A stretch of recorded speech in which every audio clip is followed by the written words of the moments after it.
everyone, and welcome to Mayor Elizabeth Jones Variety Hour. Hello, and I am her special guest in the new year, Kaye Lazar. Kaye Lazar, of course. Yes, and it's actually it's our second show of 2021. Yeah, the first one was such a big hit. We've been asked to do a second one, a sequel. And I hate sequels. Me neither. Is there any sequels you ever liked? I I think the second Star Wars movie is better than the first one. Oh yeah. And I think I've somebody seen told me all of them, so somebody told me second except for the new one. Second Superman is better than the second Aliens is better. The second Godfather is better. Oh yeah. But for the most part, like the second Smokey and the Bandit, not much good. Oh yeah. Second, and remakes aren't much better. But you know, I like. I've actually, you know, I actually said when I was a kid, when I become a big star, I'm not going to make any remakes or sequels. And then I think one of the first movies I ever made was a sequel. It was a remake of I forget the name, The Private War of something, but it was made into a movie called Major Payne with Damon Wayans. Oh, that's a funny movie. Oh yeah, but there was an original to that which I've never seen. Oh, wow. I think it was a World War II general who took over a boys' a military school, but then the update was former, I guess, Persian Gulf soldier, right. and it was a comedy, and I somehow showed up in it. Not in uniform though. I wasn't in the army uniform, but I was in. I think I'm in a dance scene. I always like to be in dance scenes. Oh yeah, me too. Yeah. I love dancing. I do too. I just love dancing. Me and too. when I see dancing in a show or on TV or something, and I love to even watch people dance. If I can't dance, that means if it's on television, I like watching. But if I'm you actually told me years ago that you never wanted to be a member of the audience. Yes, exactly. I still think that way. Yeah, so. and when I'm at a dance floor, I'm one of the first people to go out there and dance. Some people, like at a wedding or something, or nervous to dance. I say, come on. I usually grab somebody and say, let's dance. And then everybody comes out because they say, well, if I can do it, they can do it. And then when I'm in a show, I always ask, can I sing? A musical show, and they say, yeah, we'll let you sing. We'll let you sing at the end. Oh, that'd be one fun. or two lines in the finale. This week there was inauguration, and a few days ago, it was one more day before while Trump left and Biden took over. Yeah. All over the internet, I saw all these parodies. I saw all these new versions, Zoom versions, clips from Les Mis singing "One Day More." One day more. And it's an exhilarating song. I was in that show.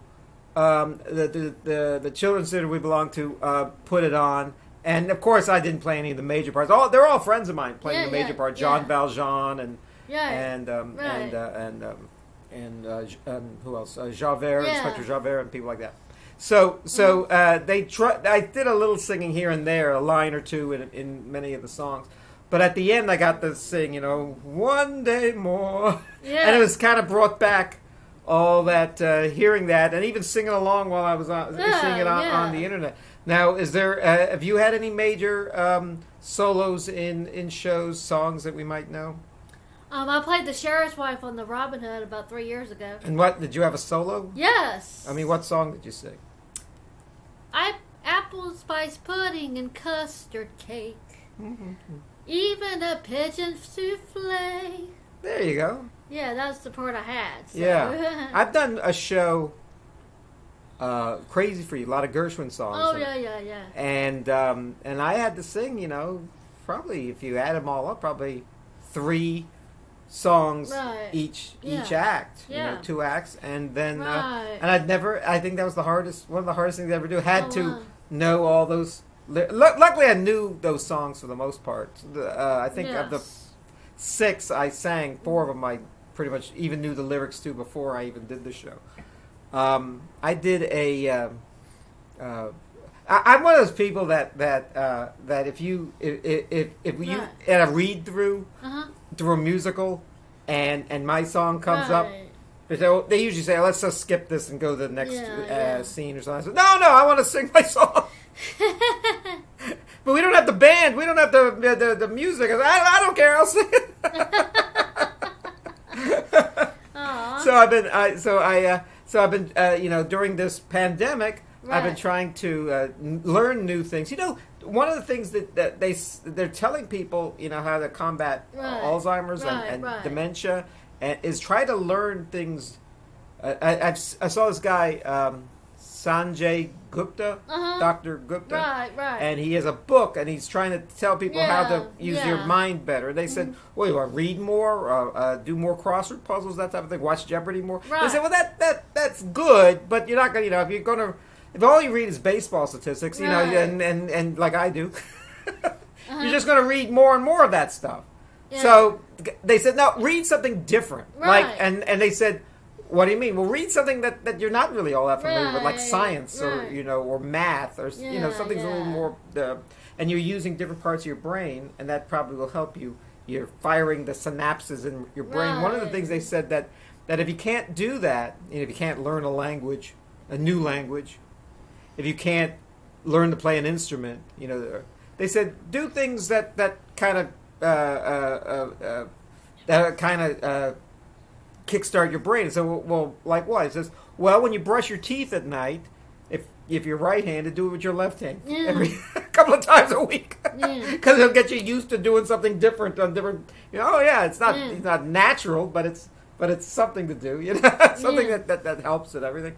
So I was. So you were watching the inauguration. What do you have to say about that? Happy? It was really great. Yeah, I was excited. So. Yeah, I just had the covers over my head. Oh no, 4 more years. Oh, no. It's people. It's. I heard somebody say last night. It was almost like 4 years. Yeah. Totally different type of government we ever had. And now, if you didn't enjoy these last 4 years, it was almost like now that there's a new president, and it's always the case with a new president.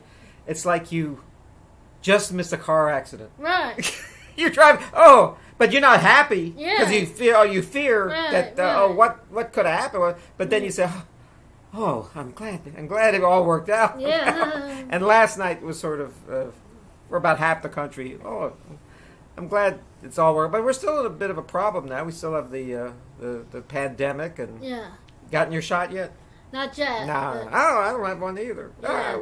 I may have to get it sooner or later, but Yeah, I've gotten, as I mentioned earlier, I've been getting shots for the flu and for shingles. Yeah. So I've been all. I got flu shots years ago though, but years. I'm talking about a few months ago. I got it. But not for. I get it every year. Right. A few years ago, I think you got it. I think you need an update. I can't remember the last time I got a tetanus shot, but it seems like every time I fell down and skinned my knee, and they said, "When's the last time you got a tetanus shot?" I don't know. Ask my mom. She's the one who takes me to the doctor. All right? Kids don't go to the doctor. Yeah. You have to have your hand held. Mommy, take me to the doctor. So believe it or not, some adults are like that, and some men are like that. A lot of men I know never go to the doctor. James Brown. Yes. When he died, he was one of those guys that never thought he was sick. Oh, yeah. And so when he was, had the flu or whatever he had, pneumonia, he said, I'll be fine. Right. He actually had a date around New Year's Day in New York. Yeah. New Year's Eve to perform at a nightclub in New York, BB King's, I think. Right. And it was still in the advertising, and he didn't make it because between the week before Christmas and New Year's Day, he died. I know. But he was one of those guys that said, "I don't ever get sick. I never get sick." Yeah. And then you never get sick until you get sick, and then you die. So, I remember when I first heard about he passed away. Mm-hmm. Yeah, it was. Well, actually, what's sort of famous about James Brown is it took a long time to bury him because so many wives and so many people had a say in when he wants to be. He needs to be buried in a mausoleum. He needs a big estate to be buried in. He needs to be cremated and his ashes sprinkled on Aretha Franklin or something. I don't know. They had all, and it took a while. It took like a few months. His body was still on ice. Right. And but I guess if James Brown was still alive, he probably would have performed at the inaugural. Who do you know who performed at the inaugural? Bon Jovi. Bruce Springsteen. Oh, okay. And Justin Timberlake. Yeah, okay. And some John Legend. Okay. Yeah, I've only seen parts of the inauguration, but not the whole thing. So. Didn't Garth? Yeah, he did. I think Tim McGraw performed. Yeah. Well, they're. Yeah. I like the country singers. Yeah. Garth and who the other country singer? What'd you say? Who'd you say it was? Tim McGraw. Oh, yeah, he's good. Yeah, and I saw last night. And Justin Yeah. Timberlake. Yeah. And okay, any women singing? I saw Lady Gaga sing the national anthem. I didn't see that. That was the only song I recognized. They're the only singers I saw what I was telling you about. I haven't listened to any new music since 1979. That's what I joke about. No, I've listened to a few songs. Yeah. And I got to tell you something. Now that we have a new president, I feel like I'm on other shows because I usually don't talk about politics on the show. But now we have a new president. You know what I'm kind of happy about? What? The old president, Trump. One thing that kind of irked me about him. Yeah. I mean, it had something to do with politics, but it had more to do with him. Was if he didn't like somebody, he gave them a very nasty nickname. Wow. Sleepy Joe. I hate to even repeat them because now people will remember them. Yeah. But, about Hillary Clinton and about Elizabeth Warren was actually racist. What he said, he say about her, and he reminded me of those awful people on in the schoolyard that would bully you. Yeah. And they'd always make up a name. He was a bully. Freckle face Kevin was my name or something, and because I had red hair, and believe it or not, and they would, and then of course everyone would pick up on that. Sometimes even the teachers would. Yeah. Kevin. Oh wow. Because and that's sort of a way to bullying is so terrible. It's a way of intimidation, meaning that, like for example, I'll give you one of the insults he gave was crooked Hillary. Wow. Now Hillary. I don't know if she was crooked. I don't know if she was crooked or not. But because he would hit home about that and call her that, he'd always precede her name with crooked. Even when you saw her in a good light, that would pop in your mind, crooked Hillary. That's what he calls her, crooked Hillary. And that's how bullies insinuate themselves, right under your skin. Right. And I'm kind of glad. I don't believe in bullying. I hate bullies. I really hate bullies more than I hate anything. Yeah.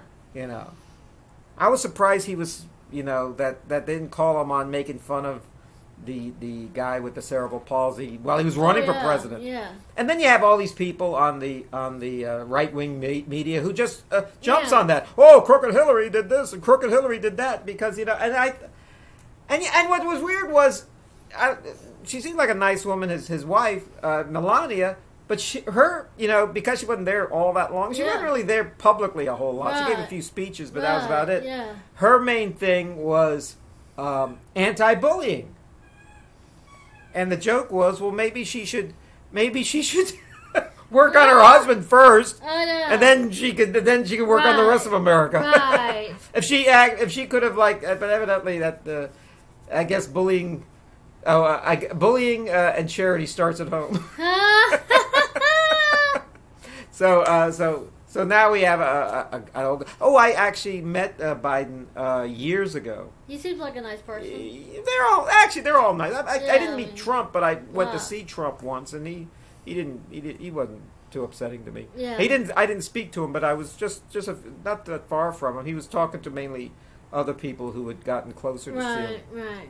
It was. I saw Trump at one of his rallies in Richmond because I like presidents a lot, or people running for. I try to see all of them because I believe in the democratic process, and I believe and I believe whoever gets elected, whoever it is, that president is for everybody. He's not just for his base. That's debatable the last 4 years, but I'd like to think that there'll be more unity and everything from here on out. But Biden, I saw in was it 2012? Oh wow! He came to the Tredegar Iron Works. It was the last night of his campaign. Right. It was the night before election day. And he came. It was a very cold night, and I got to see Biden. Biden was he was the vice president at the time, right? And they said, "We like your looks." They just pick people for their looks. We need like people like you behind Biden.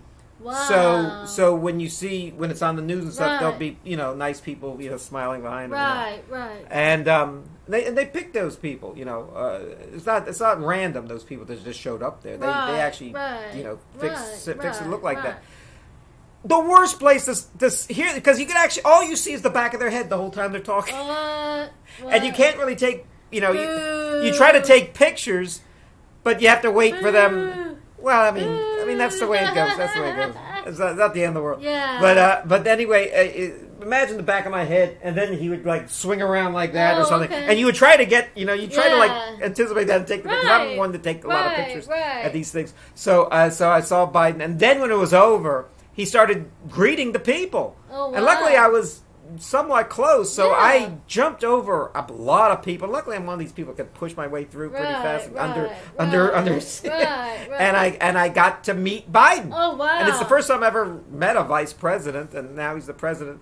And after I met him, he was very nice. Oh. And then I mean, basically just like 30 seconds I spoke to him. And then he talked to the next person. He can't just spend all the time with me. So he goes on and on. And then right when he talked to the next person, I gave someone the camera and said, "Take a picture and take it now." And the picture is on my Facebook page this week in my cover picture. So you'll see me and it's not a great picture. It's not a great picture of either one of us because we're both looking in different directions. But I am there.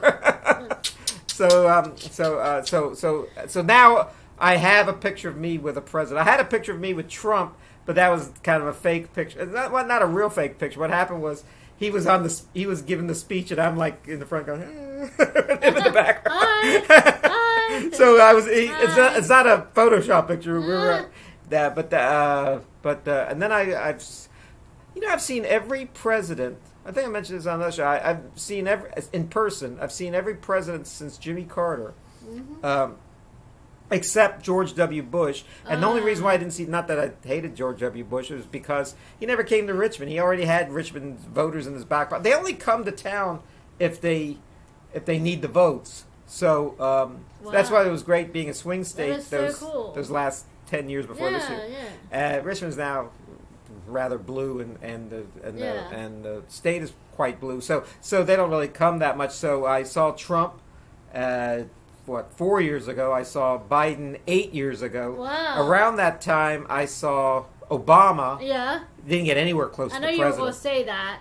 And then before that, who was the president before? Oh, George W. Bush. And then before that was Clinton, who I saw when he was governor, when they had a debate here in town, and I shook his hand, but no pictures of us. Right. But I did take a lot of pictures of him. Okay.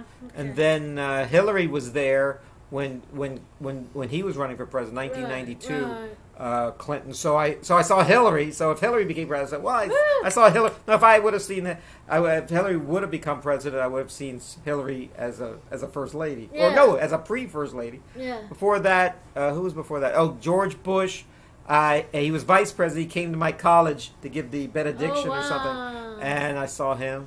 And then years before that, I saw Ronald Reagan. When he was running for president, he came to Lynchburg. I was a baby when he became president. Yeah.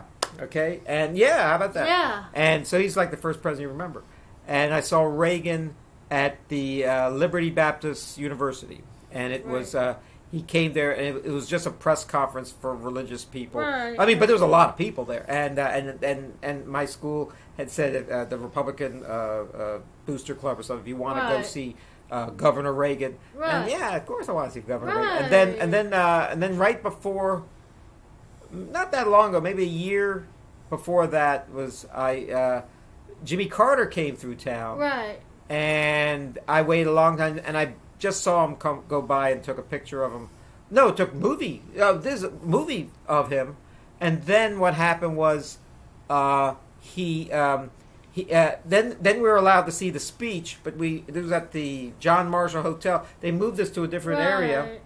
And what was funny about that was we could only see him on a big screen. One of the first times you could see a big screen in another room. They broadcast it. Right. But they said that Jimmy Carter is going to say hello to everyone in the crowd. So he went through the crowd, and basically all he did was just shake hands with both hands. My friend got a right hand. I got a left hand. Oh. But I did shake his hand.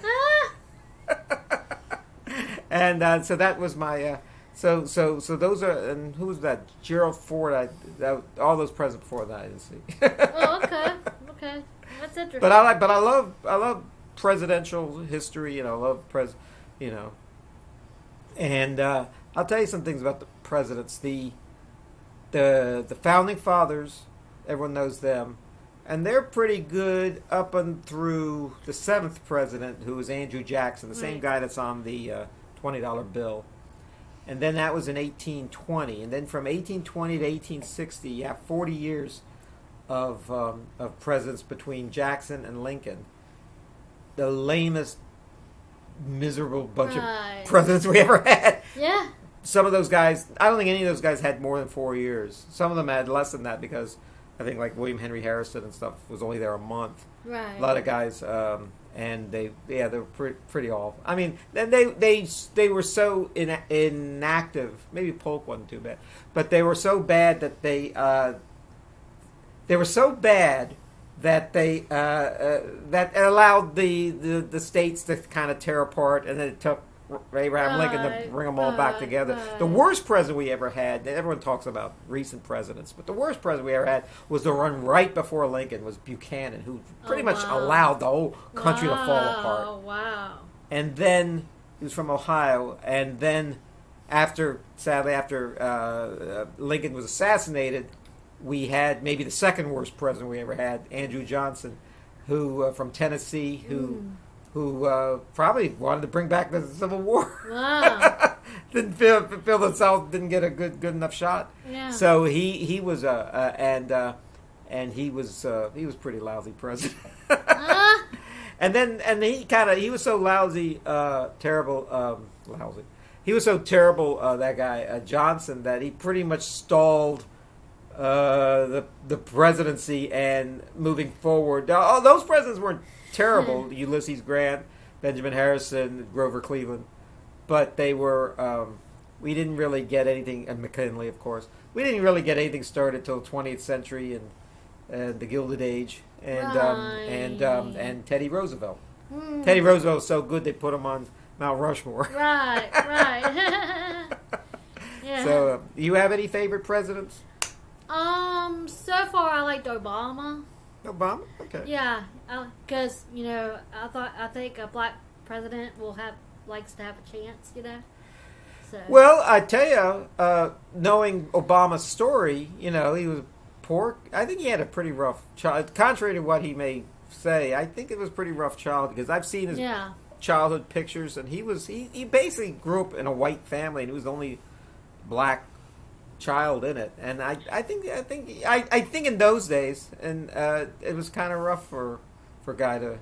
Yeah. The ostrich, how cruel kids are and everything. And then he turned it around, became this great college student in Columbia University, right. and then of course Harvard Law School, became a congressman, and then became a senator. He may not have become a congressman. He was and then not too long after becoming a senator, he became president. Right. One of our younger presidents. Yeah. And let's see. What did Trump do that was so good? I'm trying to. I don't think he was all that good. I tell you, there were some the Middle East were. I mean, a lot of countries became friends with Israel, which was a good thing. Right. I always believe in countries getting together and making right. peace. The Sudan. Yeah. Can you believe that? The United Arab Emirates. Saddam Hussein. No, he's gone. Saddam Hussein. Sudan. That happened a while back. Yeah. I got to tell you about Saddam Hussein. You're gonna love this. But what happened was, and then of course we didn't get any major wars. We didn't get any wars, and he was friends with all these dictators. Some people said he tried to emulate them, but I think maybe all those friendship with dictators kept them from invading us. Yeah. Now, what else? And then Saddam Hussein. Let me tell you about Saddam Hussein. There was a there was when he was captured during the Persian Gulf War. He was under like a Marine Guard or something, right? And that they had to watch him all the time. Yeah. The American soldiers. Yeah. And the story goes was that nobody knew that until he was captured that Saddam Hussein spoke English. He kept it quiet. Right. A lot of these guys keep it quiet unless you hear them speak English. Yeah. Because they want to hear what the people are saying about him. Right. Before, and then they'll speak in their own language and have it translated in English. What they don't. They're almost spying. If you really want to spy on somebody, keep your mouth shut and don't let anyone know you speak their language. Right. Exactly. You're in a foreign country. So Saddam Hussein spoke English, and he was talking to these Marine guys that were taking care of him, and they said, "What do you think of the presidents?" And the presidents, the recent presidents, and the presidents he had to deal with. And he said that Saddam Hussein said he hated George W. Bush. That was the one who pretty much started the war that captured him and led to his being hanged.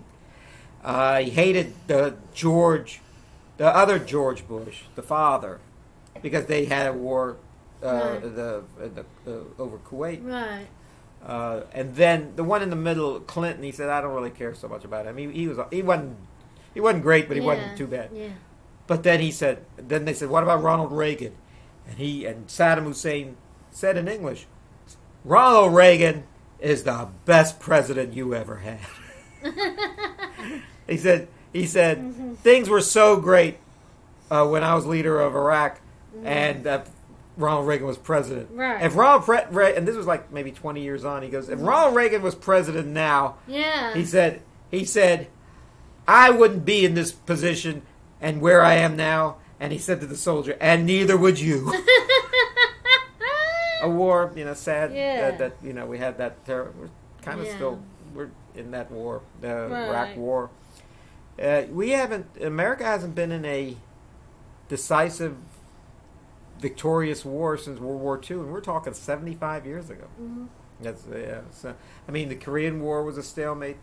Sadly, the North Vietnam took over South Vietnam eventually, and it's certainly the Persian Gulf Wars. It's very hard to, war has changed a whole lot. It's not like battles like they were. Right. At least a lot more people died in them, but at least with them you kind of saw a winning side. But it's not that way anymore. Now it's too dangerous to have a war. There's nuclear weapons and everything. Yeah. But now we have a new president. So Biden and who's been around almost as Biden has been in the Congress since he was 29. Oh wow! He's our oldest president. 50 years he's been there. Wow. He's been from Delaware. That's awesome. Yeah. Yeah. Well, that's all he's ever done. It's only, in other words, it's like he applied for a job in government and they just keep promoting him. Eventually he was vice president. Right. So I don't know what he's like. I guess he knows. I guess as a lawyer he knows quite a bit. Hopefully he'll have a sure. I did not think he was going to get this far. Yeah. I thought I thought it was a. Yeah. I did not know he was going to get this far. Because during the primaries early on, he looked like he couldn't even get 2 words out. Right. And of course, that's when people started to wonder maybe this is his last hurrah. But then he got it together. Yeah. And then the other people like Elizabeth Warren and Bernie Sanders, they all kind of fell by the wayside and everything. I don't know if they have a second chance. But now Now we got mine. Oh, by the way, yeah, this is a. I got this jacket. I've had this jacket for a long time. I've had it for, gosh, more than 20 years, and I got it in Paris. Oh wow! At a department store called Printemps. Printemps, you know what that means? Yeah. What does it mean? It's like a fancy, I guess, like a fancy. Printemps means spring. Oh, okay. Like le sacre de printemps, the rite of spring. And so the place was called Printemps. It's important. Like I was talking about learning a new language. When I was a kid, all I knew was English. And then the more you read, the more words you know, the better your vocabulary, which is very important when you do a talk show like you do. Yeah. You got to have a good vocabulary. Right. You gotta read a lot and build it up and everything. And then once the best dictionary I ever had was not a typical dictionary. It was Roget's Thesaurus. Yes. Because I was like I would use a lot of flowery language. Yeah. So if I wanted a word like wonderful, I'd look it up and go, how many times can I say wonderful without saying wonderful? Right. Oh, stupendous, spectacular, magnificent. So I was throwing all these words in there, like I ate a Roget's Thesaurus and threw it all up on the page. Yes. So I would. You have to have learn languages and everything. So anyway, and you got to know about culture. Yes. This looks like the clown from Bozo the Clown. Looks like Bozo the Clown. Yeah. I think it's the clown from It. Oh, really? Does that look familiar? Yeah. It looks like Bozo the Clown. Yeah. I was on the Bozo the Clown show when I was a kid. Oh yeah, I remember that a long time ago. Yeah. Now, do you know what this is on the other side here? He looks familiar. I don't really wear this a lot in public because a lot of people think it's racist, but they're famous cartoon characters. Yeah. And we'd like to talk about cartoons here. Heckle and Jeckle. Oh yeah, I remember now. And somebody told me, in fact, someone actually got mad at me for wearing this, and I couldn't tell them, it's not racist. If you think something is racist, or if you think something is offensive, or if one person thinks it's so, it probably is so. So, but actually, this is my explanation for Heckle and Jeckle. I used to love Heckle and Jeckle as a kid. Now, they're crows, and they would do everything the same, and you didn't know the difference between them until one of them spoke. And one had an English accent, and the other had like a Brooklyn accent, sounded like John Travolta or somebody. The other one, Heckle and Jeckle. And then, but what people confuse Heckle and Jeckle was the crows that are in the movie Dumbo. Oh yeah, and they are racist. Oh yeah, they all sound like Amos and Andy, but Heckle and Jeckle, because of their voices being English and a Brooklyn, white voices. Yes. I don't really think of them as a slight on African Americans. Right, right. But I'm still careful when I wear this. Right. They were very funny though. Yeah. Heckle and Jeckle. They were part of the Cherry Tunes. Yeah. They were from the 1930s and 40s. Same one people brought out. I think before Mighty my Man. time. I think it's before my time. The Heckle and Jeckle. They were before my time too. Mm. But let me tell you something. When I was a kid, I used to watch Bugs Bunny and the Flintstones and Woody Woodpecker. Oh yeah. And somebody said, what you're watching was popular at least 20 years before you were born. I said, what? I thought it was new. Wow. Because they were so modern. Yeah. Stuff. I mean, if you watch The Simpsons now, which has been on for 35 years? Yeah. You could watch an early episode of The Simpsons, and with some difference, it wouldn't be all that different from one you'd see now. Certainly after the first two or 3 years, it certainly wouldn't be any different. Right. So you can watch them at any time and think that it was done this year, but it was done then. Yeah. And cartoons tend not to age very much. So yeah.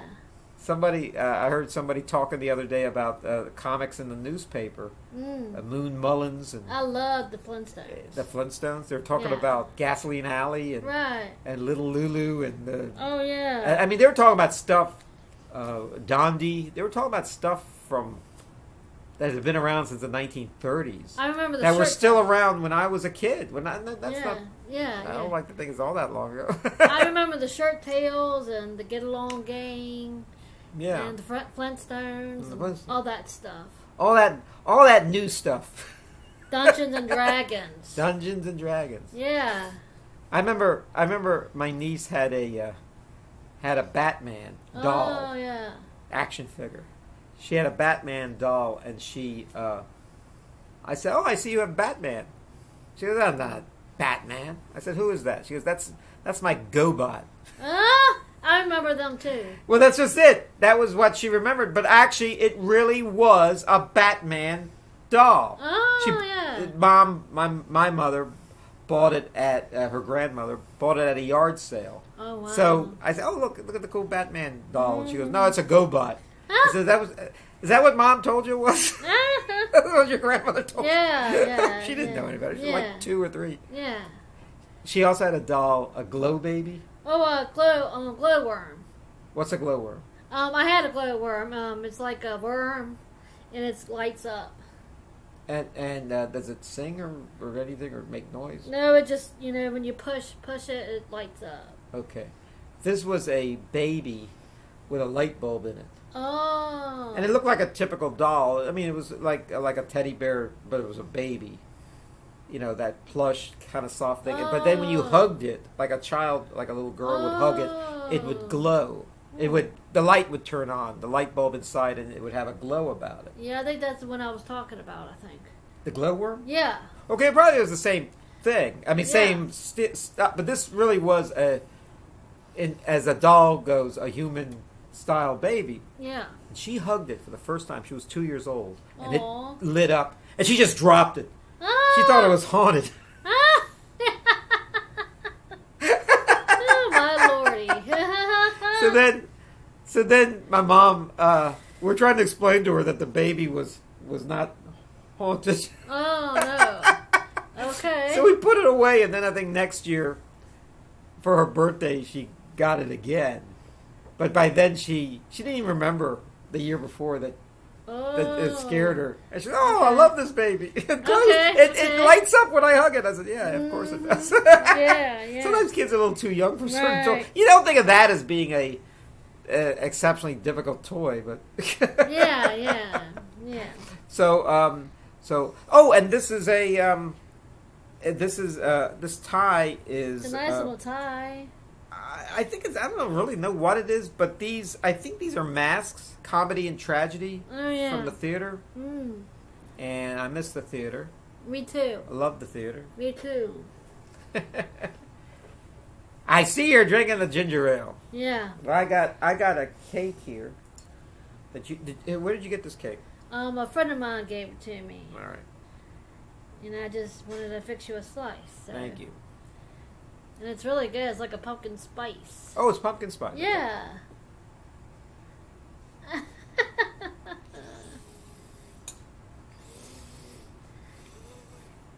Mmm. Good, huh? And I vote for for the blue ribbon at the state fair competition. Very good. I'll finish the rest of it. I brought something, too. Now, I don't know where this comes from. I think this is from I think I've had this since 1983. Oh, wow, really? I don't know. It's dehydrated food. And it's cherries. Oh, wow. You know what raisins are. Yeah, you know what plums are. Yeah. Not plums, prunes are. Yeah, prunes. Prunes are plums. Raisins are dried up grapes. Oh. What else is there? A lot of times you get those apricots. Now, my dad is like a health nut. Oh, yeah. And he loves all that stuff. Uh-huh. I myself think that fruit, it's like fruit jerky. I think that jerky, meat jerky, like beef jerky, or fruit, that's like it's I like it better kind of with the juice still in it. Right. Why take out all that was succulent and delicious about it and just eat the the dried out part. Right. But it keeps it going. So I'm going to give you some All right. I don't know how old. Someone gave me these, and I can't even remember who gave them to me. I don't remember how I got them. I think I found them in my cupboard. They're actually very good. These are dried cherries. Mm-hmm. They're like kind of like raisins. Well, I mean, they're like raisins, but they're better than raisins. Yeah. I don't really like raisins. Oh, yeah. These are like the missing link between raisins and prunes. Prunes I like. Yeah. Prunes at least have a juiciness to them. Yeah. Raisins to me is just this. These got more flavor though.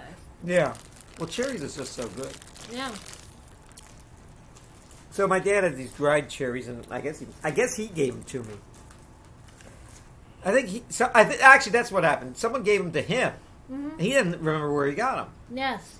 And we're of the belief, we're typical men, Right. that if it doesn't have mold all over it, it's still good. Yeah. Oh, are you one of those people, one of those women, I should say, Mary, that if you see something out of date in your refrigerator, you throw it out or do you try to eat it? I throw it away. Okay. Well, you're not all that different from lots of women I know. Almost all the women I know. Mm-hmm. They throw out cheese because it's old milk. Yeah. They throw out wine. They said that's grape juice. We had grape juice. It went bad. Yeah.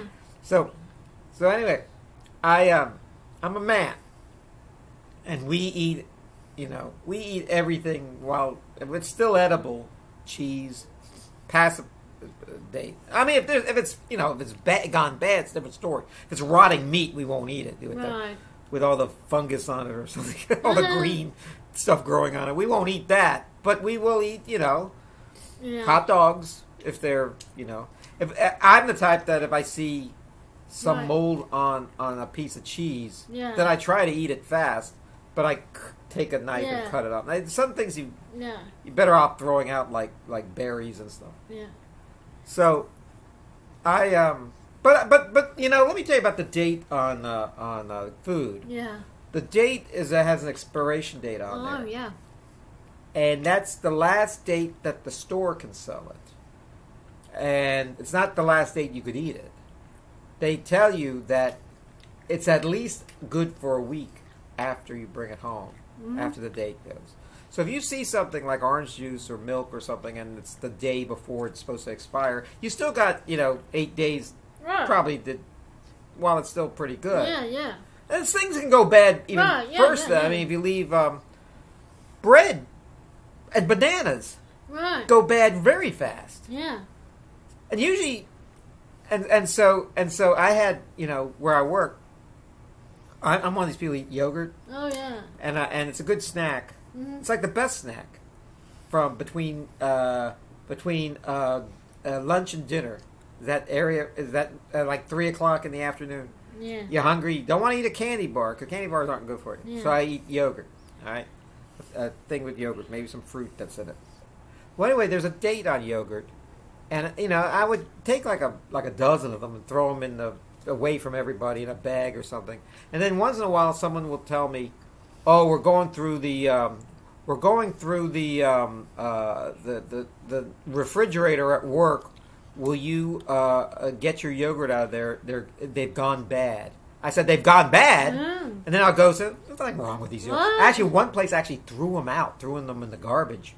And then somebody saw my name all written on the marker. Okay. And they said, you should get, if you really want I said, there's nothing wrong with these yogurts. Oh. Yeah, but the date was like 3 months ago. I said, yes. But they've been in the refrigerator, and they're and yogurt I think is one of those things that kind of it can go bad, but but these ones hadn't gone bad. Mm-hmm. There was nothing wrong with them. And they said, well, I said, and I was furious. Luckily it all had a happy ending because I was able to save them. But I said, why did you throw them out when you knew? And they said, well, we saw the expiration date on them for 3 months ago, and we didn't want you to eat them and get sick. And I said, I've been working at this law firm for 20 years. Oh, you know how many days off I've had for sickness? And they said, I've had 3. days off, and they weren't all in a row. They were like once, and then I was back at work the next, the day after, and those days, I was one of those people, like I mentioned about James Brown. I was one of those people that, if I could make it to work and I'm not contagious, I'll go to work. I like to work. Right. So that I said, if I were you, I would actually, instead of throwing my yogurt out, I would try to buy a whole bunch of out-of-date yogurt and give them to the whole staff, because if they're as healthy as I am, we'll never take a day off. I don't eat much processed food. I don't eat any processed food. I eat all like fruits and vegetables and lean meat, and I don't eat any fast food. Me neither. Yeah, I don't. I mean, the only fast food that I like is Chick-fil-A and Chipotle. Well, all that stuff is fast food. That's all fast food to me. It's not as bad as like Colonel Saunders, KFC, Kentucky Fried Chicken, or the Ronald McDonald, or I never eat any of that. I don't eat McDonald's often. So I've had, not to say I haven't had it. I've tasted it. Right. But what happens is people will bring it to work, and they'll bring a whole bunch of it. Oh wow! And they'll say, "This is for everybody. If you want a hamburger or you want a hot dog or whatever they have, a lump of chicken or something." I say, "Oh, okay." Or Chick-fil-A. I say, "Okay," and then I'll eat it, and it's good, but I won't go out and buy it after that. Yeah. Because I have enough to eat. Yeah. All that healthy food. Yeah, I know. All that yogurt. Yeah. That's gone bad. Oh wow. Yes. So anyway, we usually talk about your record collection. And, yes. And is there? Do you have any records to show us? Yes, I got. The Best of Charlie Pride. The Best of Charlie Pride. Yeah, Charlie Pride. Yeah, Charlie Pride died. He passed away recently. Yeah. I think it was a couple weeks ago, I think. Yeah. Charlie Pride was great. Yeah. You never saw Charlie Pride on too many shows. Although I did see him interviewed probably for the first time. A documentary on PBS on American Masters. Oh, yeah. Because he was quite a trailblazer. And, what's weird is that they didn't realize is that he was like, when a lot of people like to say, he was the only African-American country singer at one time. But the thing was they didn't realize, the country music organization, that there were a lot of black people who liked country music. A lot of them from the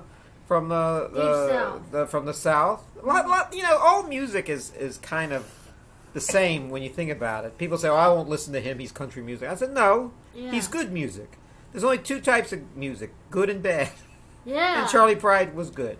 Yeah, remember that guy from Hootie and the Blowfish? Yeah, well, he's kind of Darius Rucker. He was kind of like him, sort of. He's now taken the mantle of Charlie Pride. A lot of popular singers that you don't think of as country singers, like B.B. King and Ray Charles. They all had Little Richard, Chuck Berry. They all had Louis Armstrong. They all had country music albums, or they recorded popular country music songs in their day.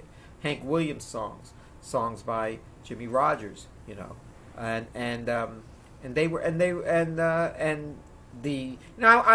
what's a famous country song is "I Can't Stop Loving You" by Don Gibson, and then when Ray Charles made it his song, a lot of people who claim they didn't like country music like that song. I said, that's a country song. Yeah. You're just hearing it in a different way. Yeah. "I Will Always Love You" is probably maybe the most famous country song ever written. Yeah, yeah. And that's a Whitney Houston song. I said, really? Dolly Parton sung that song too. "I Will Always Love You." She wrote it. Yeah. In fact, even in the movie, she records it. The character Whitney plays, the bodyguard, and she says, "They want me to sing this country song. I don't think I could pull it off." Well, she pulled it off. Yeah. So Charlie, what's on that? This is the best of Charlie Pride? Yes. Okay. "Just Between You and Me." "Does My Ring Hurt Your Finger?" Kaliga, whatever it is. Kalijah. Yeah, Kalijah, yeah. That's a Hank Williams song. Yeah. That's a really good song. The snakes crawl at night. Mm-hmm. All I have to offer you. Mm-hmm. The easy part's over. Mm-hmm. The day the world stood still. I know one. Mm-hmm. Gone on the other hand. Before I met you. Too hard to say I'm sorry and let the chips fall. Okay. These are the best of his? Yeah, it says the best of The only Charlie song I Pride. know on there was Kalijah. Yeah. And not by Charlie Brown. I mean, I have an album of his, a 3 CD set. And that has everything. All his hits. Yeah. And This is an Crystal older copy. Chandelier Yeah. is a really good, yeah. Well, it's probably all his hits with RCA, yeah. Mm-hmm. I think he was with a few labels, but mainly with RCA. Yeah. So, well, Charlie Pride was great. You know, I never saw Charlie Pride in person. Charlie Pride was a, I think the story goes he suffered from depression, and he didn't perform a whole lot. Right. He would be in good spirits to do a tour or on television. Yeah. Or but that was about it. Right, yeah. So you never right. and you never really saw him on talk shows until I never even heard him interviewed until I saw that documentary about him on American Masters. You Yeah. can check that out on PBS, yes. pbs.org. Yeah. Yes. Okay. Thank Charlie you. Pride, everybody. I like that suit that guy's wearing. Yeah.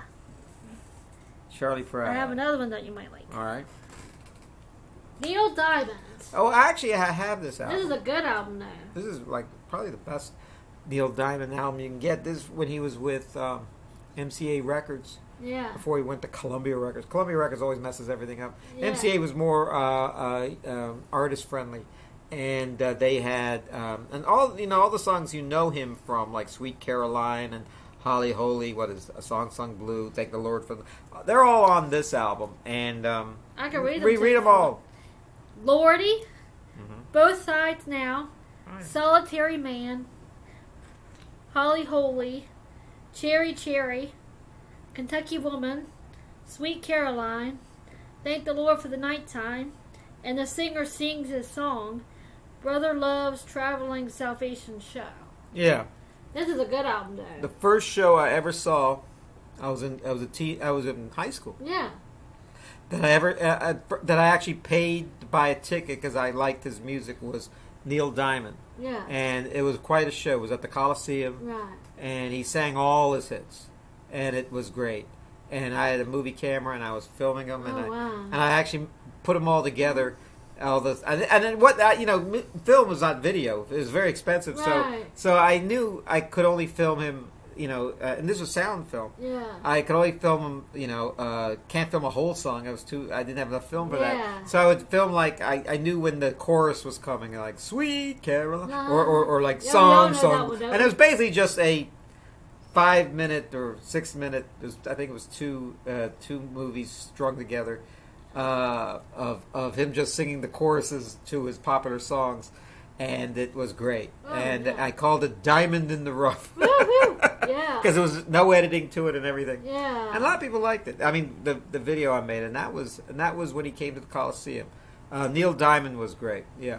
And I thought because he was so popular, everyone liked him. So then when I went to college and started talking, Neil Diamond, Neil Diamond's my favorite, Neil Diamond's my favorite. Yeah. And then all these people would just, look down and, Neil Diamond, you listen to Neil Diamond? Ooh. Right. And the reason why was they didn't like, when I was in school, like punk rock was very popular, and they Yeah. looked down their nose at anyone who actually had a hit songs. You can't like him. You got to listen to the Sex Pistols, or you got to listen to the Ramones or something. I like and the then Ramones, though. but you listen. Well, I like all of them now, but at the Yeah. time, I said to me it just sounded like a bunch of noise. Well, Huh? Neil Diamond actually could sing. Yeah. He had songs you could, and not only could he sing, you could sing along. Right. But everything comes around. Yeah. But they thought of Neil Diamond. So I mean, and so when I got to be a DJ and started playing music. They wanted me to play. People were calling and complaining that I was playing. That I played one Neil Diamond song. Because we listen to the show because we want to hear the Sex Pistols. We want to hear the Ramones. We want to hear the Buzzcocks. All these punk rock bands. The only one I really liked of that group at that time Elvis Costello was so good. Yeah. But Neil Diamond is. Oh yeah, he's excellent. Neil Diamond. So Neil Diamond has a new album out. Right. He doesn't perform anymore. Sadly, he has Parkinson's disease. But he says, "I'm not retired," and in fact, he says he sounds great, and he has a mild case according to him, but it's not that mild that he can risk it touring. So he's kind of just retired and as a gentleman's songwriter, singer-songwriter, and recording albums, which is all we really care about. Yes. Want to hear from him anyway. Yeah. I've already seen him in concert. Yeah. Yes, Neil Diamond, everybody. Neil Diamond. Yes. Johnny Cash. Oh, Johnny Cash. Yes, this is a good album too. I think this is one of his first ones. Okay, what's on there? The Fabulous Johnny Cash. I never heard it. Tell me what's on there. Run Softly Blue River, Frankie and Johnny. Oh yeah. That's All Over. Yeah. The Troubadour. One More Ride. That's Enough. I Still Miss Someone. Don't Take Your Guns to Town. Oh yeah, that's a good. I'd Rather Die Young. Pickin' Time. Shepherd of My Heart, and Supper Time. Supper Time. That Johnny Cash. It's important to note he wrote a lot of good songs, but he also recorded other people's songs. He was a great admirer of a lot of the Nashville community. Tried to record their songs and give them some sort of leg up, in the industry. And he Johnny Cash was so good. He right from the get go. He started off, I think, a rock and roll singer in the Sun Records, and then became like when I was growing up, he was the country music singer. Yes. And everyone and for some reason, even if you weren't a big country music fan, you would listen to Johnny Cash because there was something kind of like unique about him, I guess. Yeah, something there. Right. Je ne sais quoi. But it's important to note that he's this is how the music business runs. He was with Columbia Records for so long, and then once they had no more use for him, they threw him out. He was on Sun Records too. Well, Sun Records was early on, when he was starting. Yeah. And I don't really know the hit records he had there, but once he got on Columbia Records, he had a lot of pretty much the songs were with them, and then. Probably less than 10 years before he died, a rap label signed them. Oh, I didn't know that. And the American Recordings. Yeah, it was run by. They had rap people running it, and the producer took an interest and said, "Forget all the stuff you did with before here. We just want to hear you sing stripped down a guitar, and you could record anything you want." And he had some like 3 or 4 albums. Some of them were the best albums he ever recorded, and these were before he died. He actually had one that was recorded like a month before he died. Oh wow! He couldn't perform so much because, sadly, he had Parkinson's at this point, and his wife had died before he did, and his wife was healthier than he was. But he outlasted her, and June Carter, of course. And what happened was. Rick Rubin was his name, I think is his name, and he I think that's his name. And what happened was who produced it, and he actually had the song "Hurt" by the 9 Inch Nails, by Trent Reznor. He recorded that.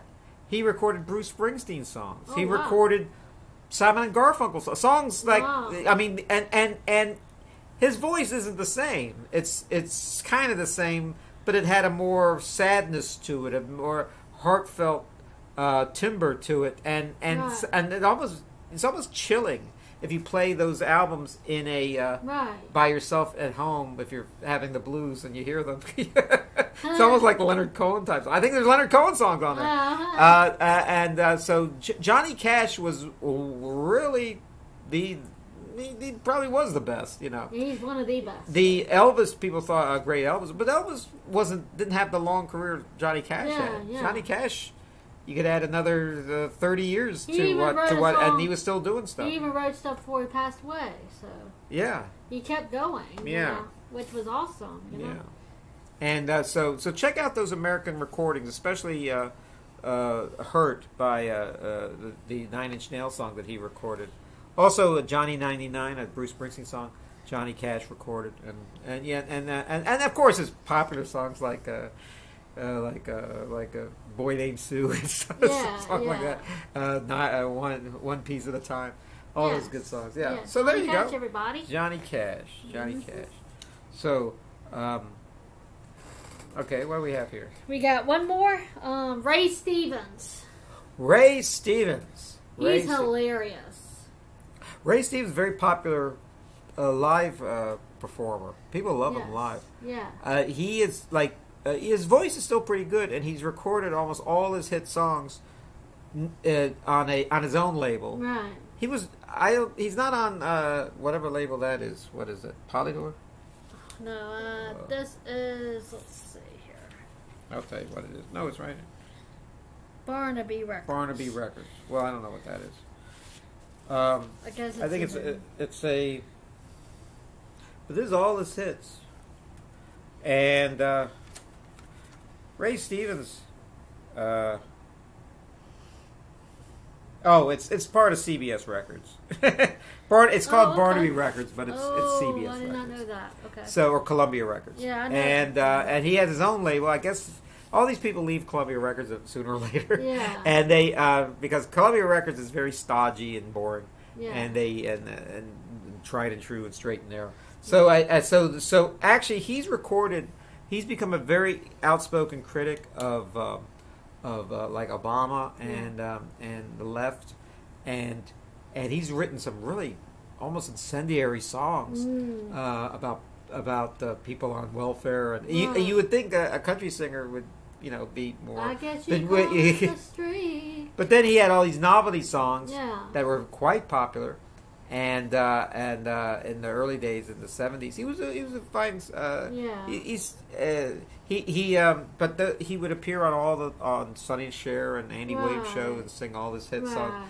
He had there's Everything Is Beautiful. It's probably his best. Everything is beautiful in his own way. Yeah, there you go. Mm-hmm. Yeah, that's the song. I think it's the first song I ever heard of his was that one, and then of course, so Ray Stevens. If I were you, I would try to steer clear of anything recent he did.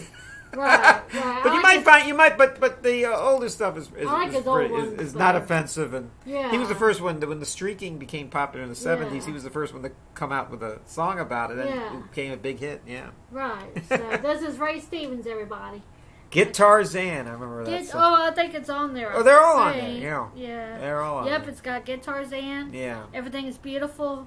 Ahab the Arab. Yeah. Mr. Businessman. Along Came Jones. Bridget the Midget. Unwind. America, Communicate With Me. Harry the Hairy Ape. Have a Little Talk With Myself. And Isn't It Lonely Together? Yes. Oh, he did it under a different name. But he's the one who recorded. You hear it on Christmas time all the time.